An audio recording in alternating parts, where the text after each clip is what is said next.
All right, Jeremy here at PAX West 2025. We're here at Terrible Lizards booth. Who am I joined by today? I'm John, creative director at Terrible Lizards. Awesome. So tell us a little bit about Terrible Lizards. What kind of game is this, and what kind of gamers should be excited that it's coming out? Yeah, so Terrible Lizards is a first-person action platformer horror game, kind of all these things mixed together. But yeah, it's a platform horror game, hardcore horror game at its core. It takes place in the early 90s. Setting is you're a college student road tripping out west. A car breaks down on Route 66 in the New Mexico desert. You pull over and you try to get a payphone. You talk to a tow truck driver, says it's going to be a while. So why don't you kill some time? And it's like, oh, there's this attraction across the street. I guess I'll go in there. So you do that, and no one's there, and you're just trying to. You got time to kill, and no one's there. And it's a museum with dinosaurs. Kind of, yeah, a little bit. Yeah, so there's a little bit of that vibe. Yeah. Very inspired by Jurassic Park, '90s camp, a lot of nostalgia put into it. Yeah, absolutely. So, what's the gameplay loop here? So, what are players going to be doing in this game? Yeah, so platforming. It's there's no way to fight back. You just got to run. You can't punch a T-Rex in the face in this game? No. Ah, dang. Fortunately. So it's it's all. It's mainly platforming. Is it like investigative too, like clues and things like that kind of? So there's some moments. So it's the loop. If you want to break it down to that, is you kind of get into a space, you learn the mechanics, how the level's laid out, what kind of things you can expect, how you can play with that, and then we turn the players loose into some navigation through some corridors and tunnels and stuff, and where they can have fun with the gameplay. And then it usually either leads into a chase, so a time trial of that, or we're skill testing the player where they need to run and navigate while being chased. So that's what's pushing them forward. That's pushing their skill.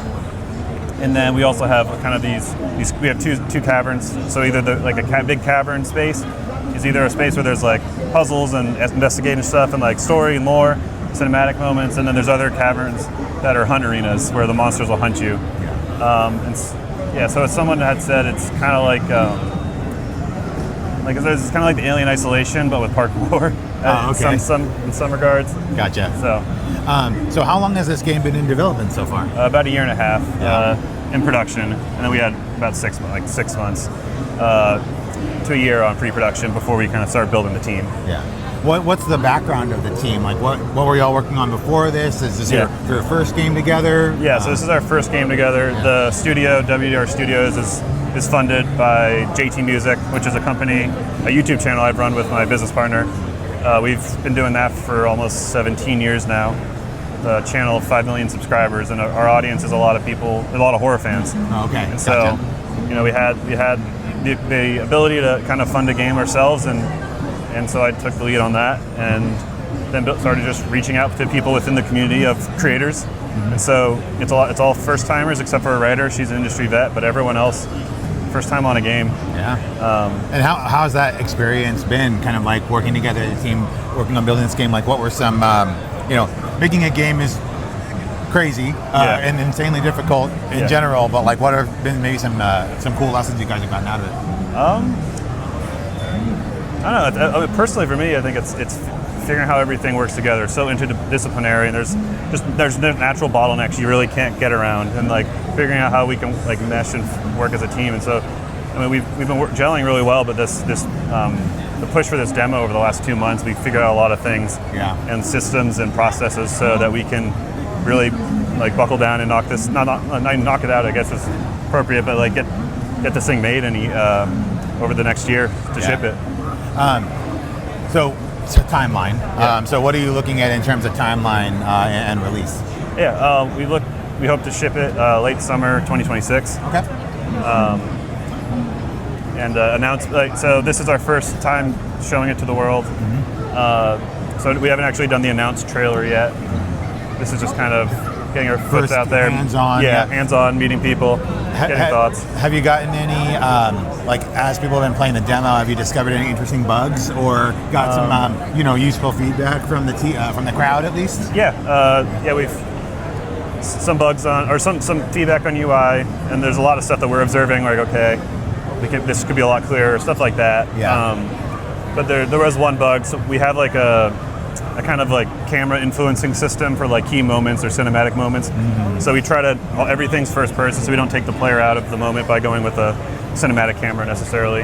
So there's this influencer thing, and it's set to a point, but if you get over the point, like where it is, you'll just spin infinitely, like really fast, because you're at zero, I guess, of that point. Yeah, sure. So that's an interesting bug we learned. Yeah. And then some kids are playing, and they got around one of the trigger boxes for a cutscene. That was like a game breaking. So okay. But yeah, nice. Nothing crazy though, fortunately. Yeah, I mean that's what these demos and everything are all about, to find those unique circumstances, to get those bugs ironed out, go from there. I guess any other games that you've seen on the floor that if you get a chance to sneak away, you're interested in getting your hands on and trying out? Yeah, actually the Blocks for Babies, which is right here at the PAX Rising booth as well. Yeah. Just playing a lot of Tetris lately on my old Game Boy Color, so it's like, that's a fun twist on what I've been doing. So very cool. Looking forward to that. And then anything from Nintendo, of course, which is just gonna be a madhouse over there. So I set my expectations that I probably won't be able to find the time. Yeah. No, it was crazy. We checked out a couple of the games yesterday over there, but good time. But yeah, anyways, thank you so much for taking some time to chat, talk about Terrible Lizards. It definitely looks like an interesting platforming experience, and we'll look forward to it next summer. Yeah, thank you. Yeah. Appreciate it.